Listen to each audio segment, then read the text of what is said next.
The Wales office has been fully supporting the North Wales growth deal as it begins to deliver projects on the ground, and my officials will work closely with all partners in North Wales to ensure that the deal continues to deliver growth and investment across the region. Dr. James Davies.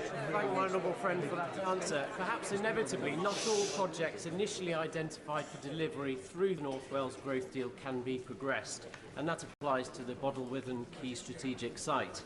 So will my honourable friend encourage a flexible approach to diverting the £10 million of funds that had been earmarked to Bodelwyddan to other economic development projects within Denbighshire? Here. Minister. Well, Mr. Speaker, it's obviously a matter for Ambition North Wales to bring forward projects for the UK Government and the Welsh Government to approve, but obviously we have taken a very flexible view towards the whole thing, and I can assure the honourable gentleman that despite the international financial problems which all countries are facing at the moment, this government remains absolutely committed to supporting jobs, driving growth and levelling up across the whole of the United Kingdom, including in the honourable gentleman's constituency. Bob Blackman. Question 13, Mr. Speaker. James Davies. Mr. Speaker, investment zones will be created right across the UK, and our intention in Wales is to design and deliver the policy in working with the Welsh Government and local agencies to increase growth.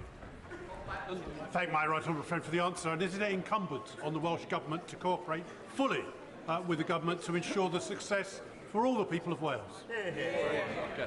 My honourable friend puts it extremely well. We have a good example with Freeports. I very much hope the Welsh Government steps up to the plate on investment zones. Before we come to Prime Minister's questions, I would like to point out the British Sign Language interpretation proceedings are available to watch on Parliament Live TV. We start Prime Minister's questions with Justin Madders. Question number 1, please, Mr. Speaker. Prime Minister. Mr. Speaker, this morning I had meetings with ministerial colleagues and others. In addition to my duties in this House, I shall have further such meetings later today. Justin Madders. Thank you, Mr. Speaker. When the penny dropped for the Prime Minister on Monday and she realised that her budget was responsible for crashing the economy, she should have come to this House to explain herself and to apologise to the millions of people who will now be paying hundreds of pounds extra a month on their mortgages because of her mistakes. But now she's here, can she tell us, given the absolute chaos her government has created, why the Chancellor lost his job but she kept hers? Mr. Speaker, I have been very clear that I am sorry and that I have made mistakes. But the right thing to do in those circumstances is to make changes, which I've made, and to get on with the job and deliver for the British people. And Mr. Speaker, we've delivered the energy price guarantee, we've helped people this winter, and I will continue to do that. Maurice Robertson. Thank you, Mr. Speaker. Does the Prime Minister agree with me that local people and local councils are best placed to decide how many houses they need and where those houses should go?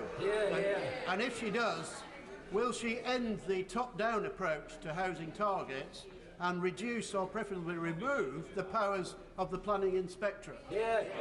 Prime Minister. Well, my honourable friend is absolutely right. We will abolish the top-down housing targets. Mr. Speaker, we want decisions about homes, about infrastructure, driven by local people, not driven by Whitehall. And that's why we're setting up new, locally driven investment zones. We now come to the Leader of the Opposition, Keir Starmer. Thank you, Mr. Speaker. A book is being written about the Prime Minister's time in office. Apparently, it's going to be out by Christmas. Is that the release date or the title? Prime Minister. Well, Mr. Speaker,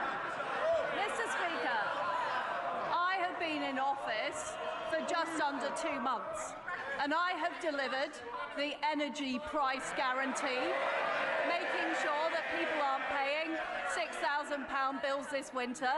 I've reversed the national insurance increase, and I've also taken steps, and we will be taking steps, to crack down on the militant unions. Now, what, Mr. Speaker, I think, Mr. Mr. Speaker, that is more of a record of action than the honourable gentleman in his 2.5 years in the job. Mr. Speaker, last week the Prime Minister ignored every question put to her. Instead, she repeatedly criticised Labour's plan for a 6-month freeze on energy bills. This week, the Chancellor made it her policy. How can she be held to account when she's not in charge? Well, Mr. Speaker, our policy is to protect the most vulnerable for 2 years. But I had to take the decision, because of the economic situation, to adjust our policies. I am somebody who's prepared to front up. I'm prepared to take the tough decisions. Unlike the honourable gentleman, who hasn't done anything on businesses, he's done nothing to say he'll protect people after 1 year. He's got no plan. Here's Starmer. Mr. Speaker, last week the Prime Minister stood there and promised absolutely no spending reductions. They all cheered. This week, the Chancellor announced a new wave of cuts. What's the point of a Prime Minister whose promises don't even last a week? Prime Minister. Well, I can assure the right honourable gentleman that spending will go up next year and it will go up the year after. But of course, we need to get value for taxpayers' money. The Labour Party has pledged hundreds of billions of spending pledges, none of which they've retracted. The honourable gentleman needs to reflect the economic reality in his policies. Mr. Speaker, those spending cuts are on the table for one reason and one reason only, because they crashed the economy. And working people are going to have to pay 500 quid more a month on their mortgages. And what's the Prime Minister's response? To say she's sorry. What does she think people will think and say? That's all right, I don't mind financial ruin. At least she apologised. Prime Minister. I do think there has to be some reflection of economic reality from the party opposite. The fact is that interest rates are rising across the world, and the economic conditions have worsened. And we are being honest.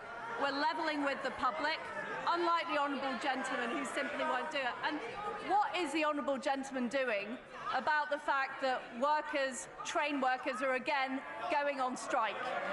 The fact is he refuses to condemn the workers. We are bringing forward policies.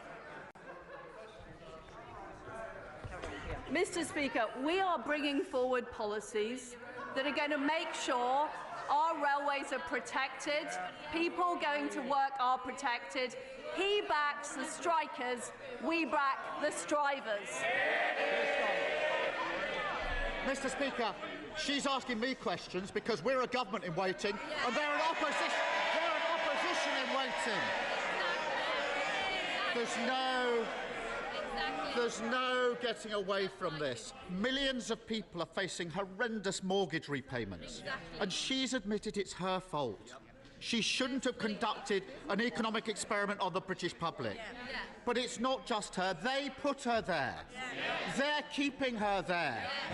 Why on earth would anyone trust the Tories with the economy ever again? Well, I notice, Mr. Speaker, he's not actually objecting to a single economic policy that the Chancellor announced on Monday. He's refusing to condemn the strikers. We're on the side of working people. We're going to legislate to make sure we keep our railways open. The honourable gentleman refuses to do anything. Here's Starmer. Mr. Speaker, the only mandate she's ever had is from members opposite. It was a mandate built on fantasy economics, and it ended in disaster. The country's got nothing to show for it except the destruction of the economy and the implosion of the Tory party. I've got the list here. 45p tax cut, gone. Corporation tax cut, gone. 20p tax cut, gone. 2-year energy freeze, gone. Tax-free shopping, gone. Economic credibility, gone. and her supposed best friend, the former Chancellor, he's gone as well. They're all gone. So why is she still here?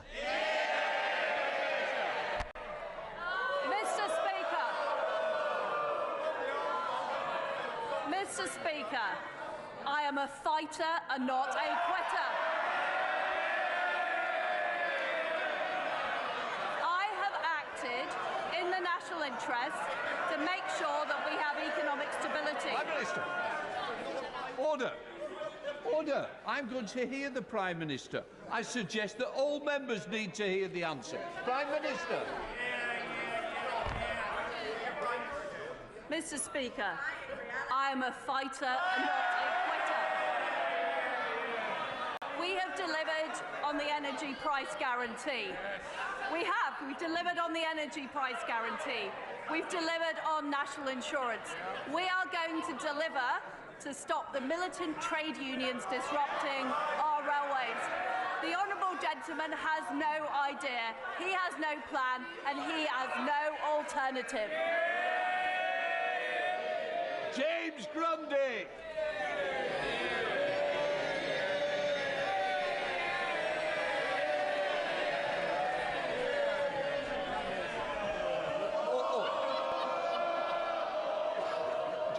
Just sit down.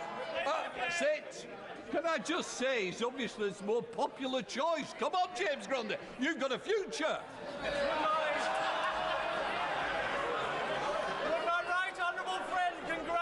Lee Centurion's rugby league team on their recent promotion to Super League, bringing millions to the local economy, and furthermore, would she also guarantee that our excellent women's Euros team, including Ella Toon from my constituency, Tilsley, will receive the number 10 reception that they so deserve?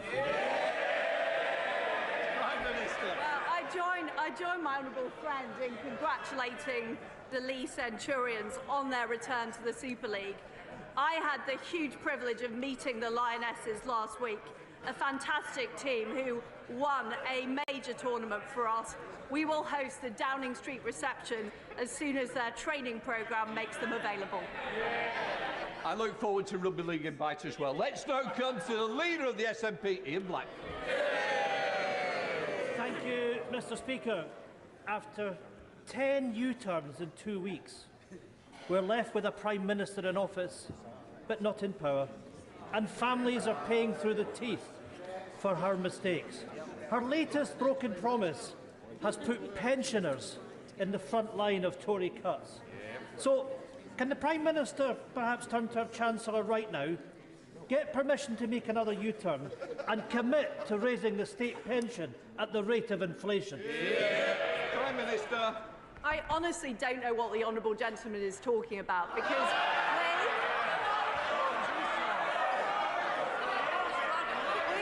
we have been clear in our manifesto that we will maintain the triple lock, and I am completely committed to it. So is the Chancellor. Well, Mr. Speaker, it's no surprising that the Prime Minister's approval ratings are collapsing with an answer like that. The worst polling result for any Prime Minister in history. She's just thrown 12 million pensioners under the Tory bus. And it's not just pensioners feeling the pain. In the last week alone... I also want to hear Mr. Blackford. Mr. Speaker, it's not just pensioners feeling the pain. In the last week alone, inflation has risen to a 40-year high. Mortgage rates are at the highest level since the financial crash. And people's energy bills are about to rise to more than £5,000. Can the Prime Minister answer one simple question? Why does she expect everyone else to pay the price for her failure? Prime Minister.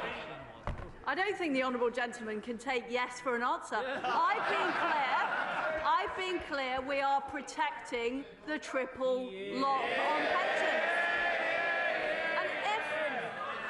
And if the honourable gentleman is concerned about the economy, why does he continue to advocate for separatism, which would plunge the Scottish economy into chaos?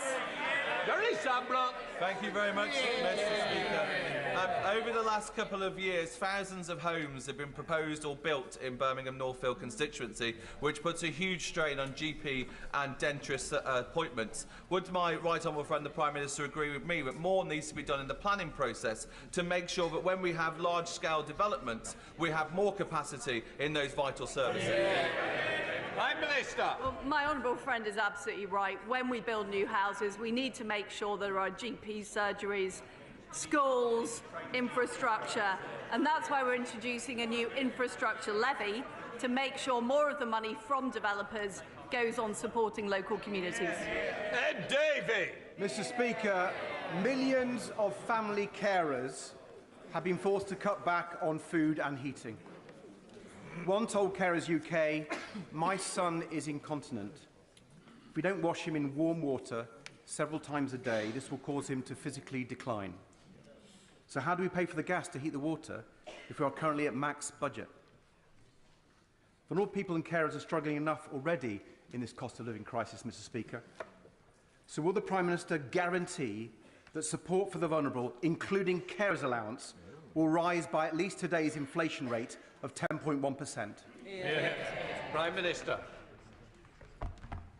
People are struggling. It is difficult at the moment. That's why we put in place the energy price guarantee to make sure the typical household isn't paying more than £2,500. It's why we've supplied an extra £1,200 of support to the most vulnerable. And I can assure the right honourable gentleman we will always support the most vulnerable. They will be our priority.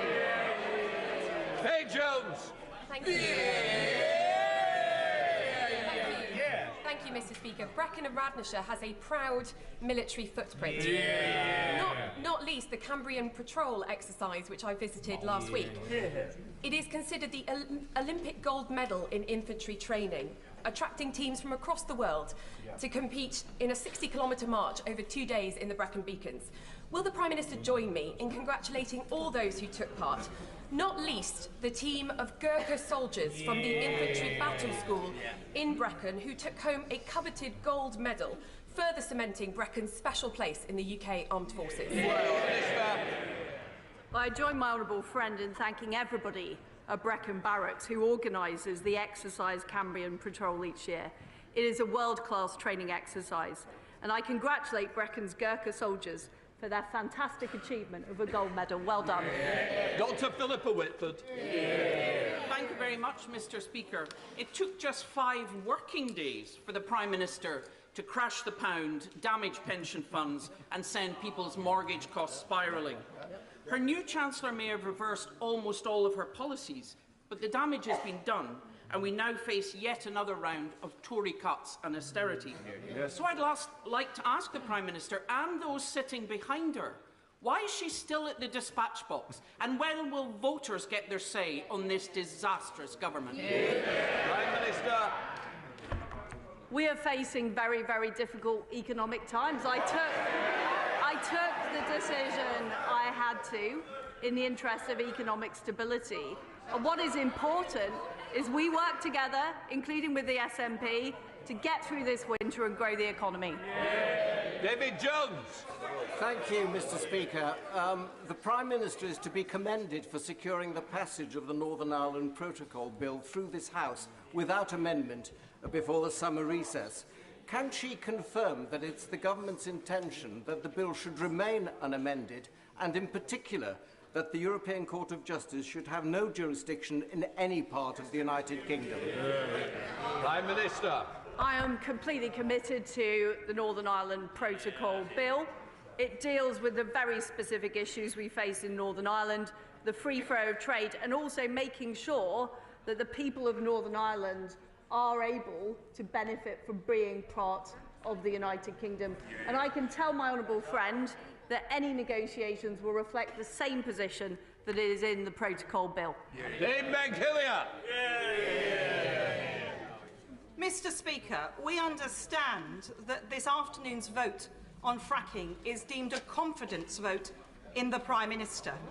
Can she give us any reason why her own backbenchers or anyone in this country can have confidence in her after her policies have caused chaos in the markets and wrecked the economy? Prime Minister. Mr. Speaker, we do face very difficult economic times. I have been honest about the mistakes I have made. But what I don't apologise for is the fact that we have helped households through this winter, through the energy price guarantee, the fact that we've reversed the national insurance rise, and the fact we are taking action to get our railways running rather than being disrupted by the militant trade unions she supports. John Barron. Mr. Speaker, there's been a number of low points recently, including the Republic of Ireland's football team singing pro-IRA songs in the changing room. We should never forget the sacrifice of those who paid the price to maintain the peace during the Troubles. Closer to home, recent events meant that spending is going to be more constrained than originally thought. May I encourage the Prime Minister to ensure that we retain compassion in politics in these decisions, including maintaining the link between benefits and inflation? Will she do that? Prime Minister. We are compassionate Conservatives. We will always work to protect the most vulnerable, and that is what we did with the energy price guarantee. We are going to make sure the most vulnerable are protected into year 2, and I'm sure the Chancellor has heard my honourable friend's representations on the contents of the medium-term fiscal plan. Stuart Malcolm MacDonald. Thank you, Mr. Speaker. Mr. Speaker, like the public at large, I've supported the government in terms of the actions it has taken to support Ukraine, not least because of what's at stake there.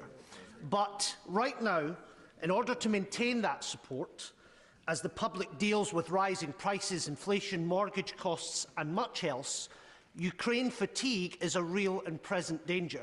And I'm afraid to say to the Prime Minister, she is now an active driver against that public support that has so unified many of us, that has so unified many of us to do what needs to be done. So in a time where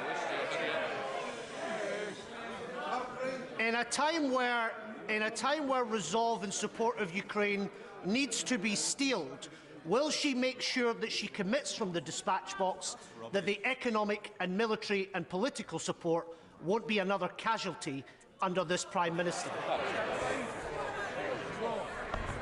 It was one of my first acts in office to make sure the military support we give to Ukraine is equal to the military support we gave this year. We must make sure Ukraine win.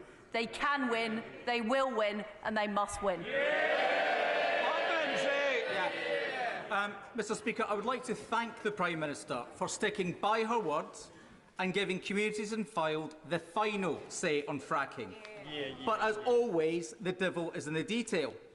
Can the Prime Minister assure me that local consent will be measured independently and transparently, and under no circumstances will fracking companies be directly engaged in assessing local consent?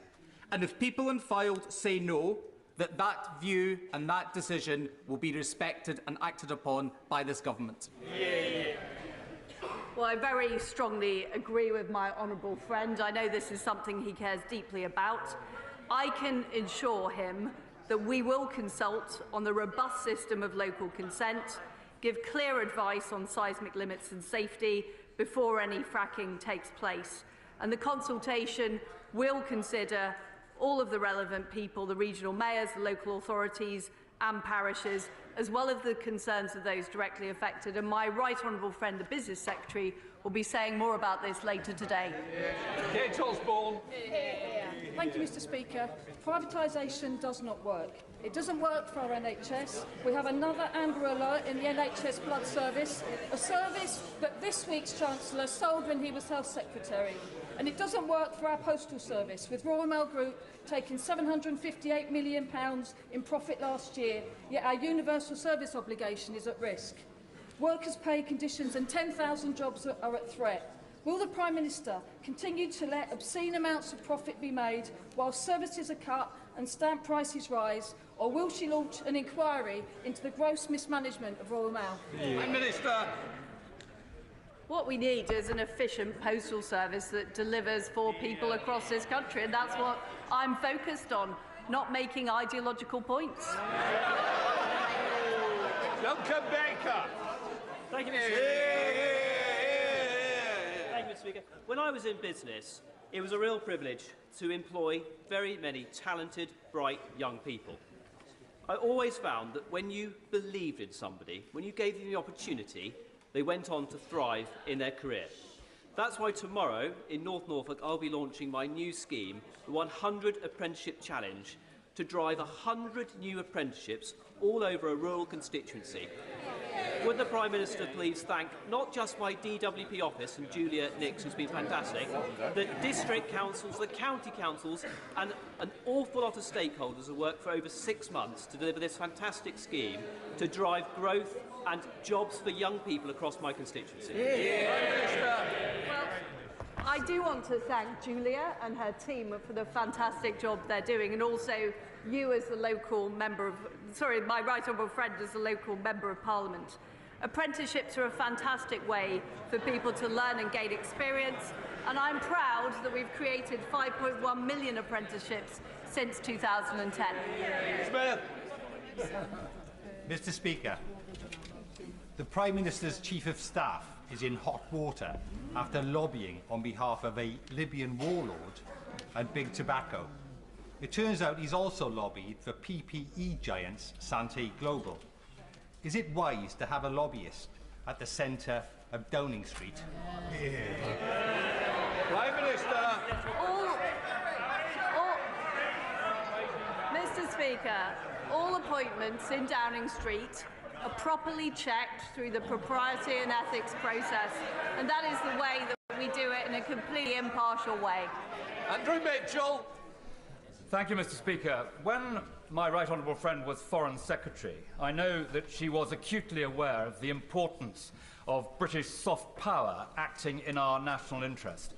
Will she confirm today the promise we both made in 2010 when this government first came into office, that she will not balance the books on the backs of the poorest people in the world? Minister. Well, can I pay tribute to my right honourable friend for the fantastic work he did as International Development Secretary, and I am proud that we have rebalanced our international development budget to focus more on humanitarian aid and more on women and girls, and no doubt more details will be set out in due course.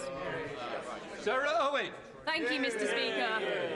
The last Tory Prime Minister was forced out after a series of dodgy dealings and failing to take responsibility for any of it. So what's this Prime Minister getting the boot for? Her plan that crashed the economy, forcing fracking on communities who don't want it, or will she do the decent thing and go and call a general election? I have taken responsibility, and I have made the right decision in the interests of the country's economic stability. Steve Bryan. Thank you, Mr. Speaker. Every single member in this House will have constituents waiting for treatment within the COVID backlog. The Health Secretary's priorities are absolutely right, including her B for tackling the backlogs. Can the Prime Minister reassure me that the government is committed to the series of elective hubs that we've promised, including at the Royal Hampshire County Hospital in my Winchester constituency? Prime Minister. Well, my right honourable friend, the Health Secretary, has set out her plans to deliver on dealing with the COVID backlog, and she will continue to work on that and make sure we deal with what was a massive pandemic, creating a backlog. We will deal with it. Bertie Gardner. Since the mini-budget, thousands of my constituents have been in mental anguish and despair.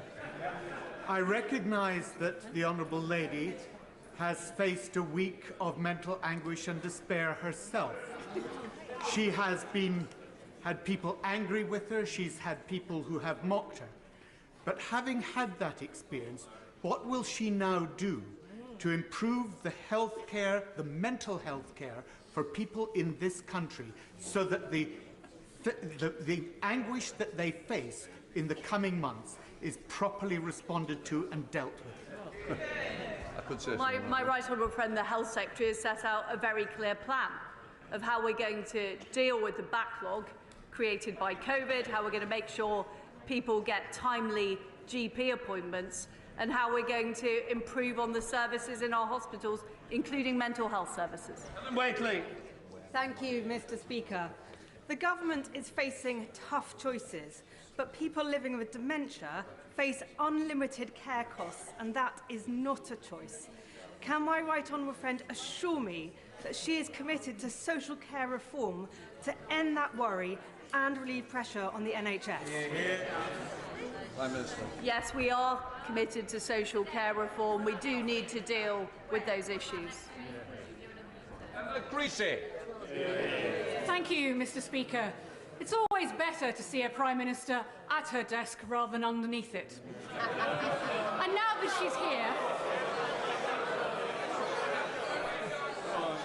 she's here, I wonder if she could tell us why next week this House will be discussing legislation that will abolish vital protections on pension payouts. It will abolish our right to watch the Olympics free of charge and airline consumer laws. How is any of the retained law bill in the British interest? Prime Minister. Well, Mr. Speaker, I think we have yet another example of somebody who doesn't want to support the British public's decision to leave the European Union in 2016. Isn't it quite incredible, Mr. Speaker, that 6 years after people voted to leave the European Union, there are people who object to taking EU law off our statute books. Now, I'm a Democrat. I respect what British people voted for.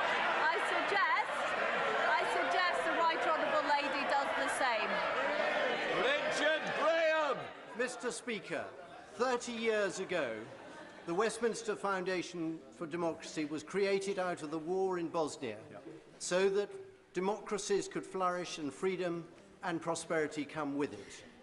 This evening, in your rooms, we celebrate that anniversary by hearing directly from our country representative in Ukraine, from the chair of the Taiwanese Foreign Affairs Committee, and the leader of the opposition in Uganda. A good example of the range of contacts that this great cross-party body funded by government is working with.